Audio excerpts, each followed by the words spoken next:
Hey YouTubers, Bart 49ers Corner coming at you with the weekly mail day. I got some neat stuff, a little bit all over the place like usual, because that's what I like to do. But first, I just wanted to say thanks for all the viewers out there. Got a bunch of subscribers now, not a ton, but the last video I shot got like 70 some hits already or something like that, and normally I'm around 40. So thanks everybody for watching. But if you're watching, just shoot me a line or something like that so I know who's watching. If you're interested in what I got, I'm probably interested in what you're showing. And I'm not one of those people that subs to everybody, because if I'm not really going to watch your videos, I'm not subbing to you. And there's so many people out there that I don't go hunting too often for who's out there. I look for the recommendations from other people. But if you're watching or whatever, just shoot me a little quick comment or something like that, and so I can watch what you got going on too. I like to be a good fellow subscriber or whatnot on YouTube. But obviously I'm getting a lot more views than people I know and watch videos. So yeah, just let me know, and we'll get into it. Got a couple of neat ones here. There's a rare one. 1988 Monty Gum. Label says San Francisco 49ers there. And I believe there's 2 or 3 Niners in this set. But this one goes down as the Joe Montana Master set as well. Because there's Joe passing. I had never seen one of these. It's pretty low pop. So I snatched it up as soon as it got listed. And I'm pretty happy to have it. Got this one in. It's only a 9. 1990 score supplemental. This goes to a 49ers All-Pro set that I have going. It's not really a low pop, but I just never see this card for some reason, so I don't know where all the 10s are. As soon as I find a 10, I'll submit it, but I got the 9 because it was real cheap. Picked this up just because it was relatively decent, and I don't think I'm ever going to go after the 10. He's not necessarily one of my favorite players, but Hall of Famer rookie nonetheless. This is his #1 rookie as well. It's a 93 Ultra Michael Strahan in a 9.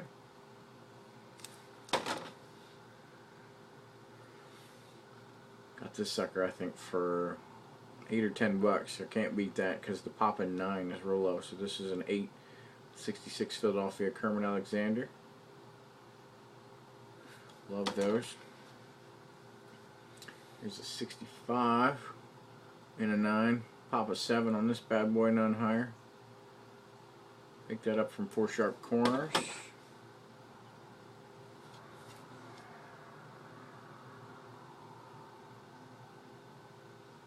Vic Washington Pro Action in a 9. And another Hall of Fame rookie, because probably not going to go after the 10 at any point. Got this for a good deal. Mike Munchak from 85. Speaking of which, I've been kind of all over the place. If you watch my videos as far as what I'm trying to collect lately, I have a thirst for too much, right? As we all do probably. But I just built a couple of sets that I'm kind of excited about, because I want to collect a bunch of different players, so much so that I get close, to finishing some sets, like 20-25% sometimes. But I don't really see myself ever sticking to it enough to just get, all the bums off of, the Jets or the Buccaneers of that given year or something like that in high grade. So I built a couple of, I've done 85 through 89 so far, and I'll work my way through the 80s and probably backtrack into the 70s and into the 90s also, where I'm just doing the Topps Hall of Fame sets. So those are only like 40, 50 cards each. So I built a couple of those, so keep those on the lookout. I know a bunch of you guys will probably be game for those types of sets too, but I'm pretty excited about them, because I think they're gonna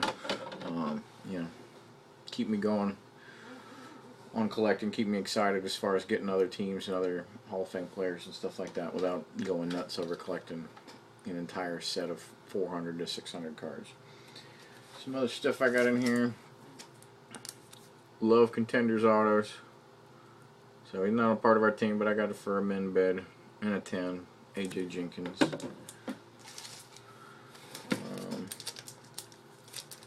Should have took this one out of the bag first. So I got 2 of them in the bag. Been watching these for months. The damn guy would never lower the price more than like 8% or something like that. He'd do a sale every once in a while, but kind of must-haves for me, so I finally just said the heck with it and picked him up when he did one of those 8% sales. So I got Dion 98 Topps baseball in a 10. That's a pop of 2. And this baseball in the 93 Topps as well, another pop of 2. So another set I'm waiting on for PSA to post is his basic top set football and baseball.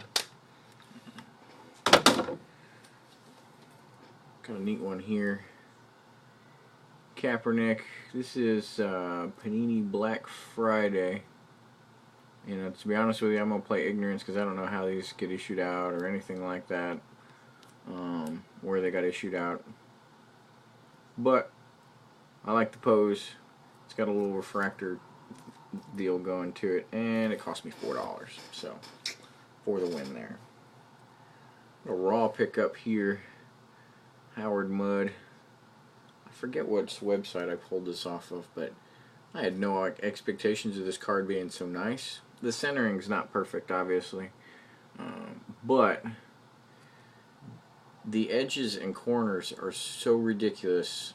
I'm nervous that it might have been trimmed already, but I'm pretty hopeful because I know I'm going to get my money's worth when I get this graded. I bought it for $6. An 8 of this last time I saw, because it's pretty rare. This guy's an all-pro for us, but this is his only card. An 8 went for $125, so even if I pull a 7 on that, I'd be relatively content. An upgrade here, 68 Topps, Kermit Alexander in a 9. Little pop on this one, I think it's a 9. So I've got all 9s and 68 Topps now except the John Brody, which is the heaviest one. I haven't seen that one yet. So I'm number 2 on that set. If I get the Brody, then I'll bump the next guy up, because he's got just as many 9s as me, but he's got the Brody in a 9 and one other card in an 8. So that one's a little bit heavier. Charlie Kruger from 65. This is rookie card as well in a mint 9. Happy to pick that one up. And then a random modern one here. Crabtree rookie from Topps Chrome, the X-Fractor in a 10. Like that one. It's a neat pickup. If you can see it, where is it at? Right there. Shout out to Bears9. He sent me the 1992 media guide. I thought it was pretty cool, and I love the picture on it because that picture is actually on a football card that I have. So I found the matching pair of the 1991 media guide, and this picture, excuse me, is on a 91 Pro Set All Pro card. So I'll put that up there, and then I'll put the little matching card up front. Kind of looks pretty cool up there. And then 2 other pickups I got. Had this one last time, but didn't show it off yet. Not in the best condition on the corners, but the surface and everything's good to go. From 1968. This is like, it's called Big Signs by Fleer. It's a little poster. So I've seen the poster version of this, the actual poster, and it's like 2 or 3 times the size. So I didn't really want something that big.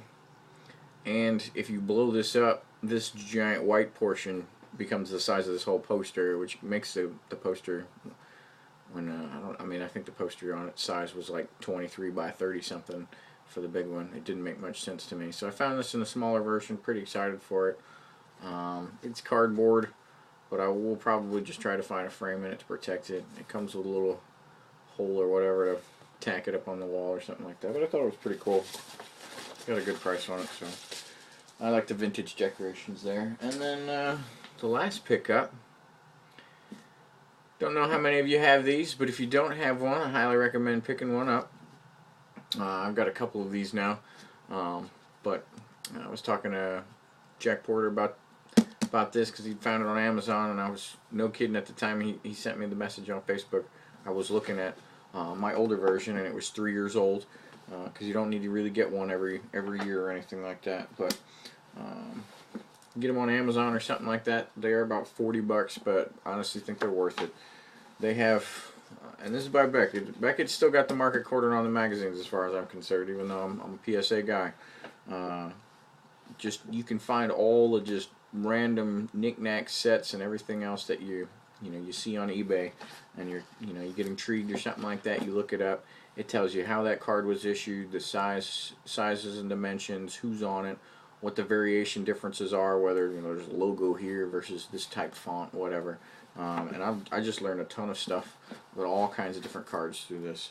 And then it gives you pretty good raw values. Beckett's still pretty good at giving you the values of cards, and so it's been real helpful. So if you don't have one, I suggest you pick one up, and you don't have to pay $40. You can probably get a year-old one probably somewhere in a forum or whatever for $10-15, and it's definitely worth your while. So that's what I got for you today.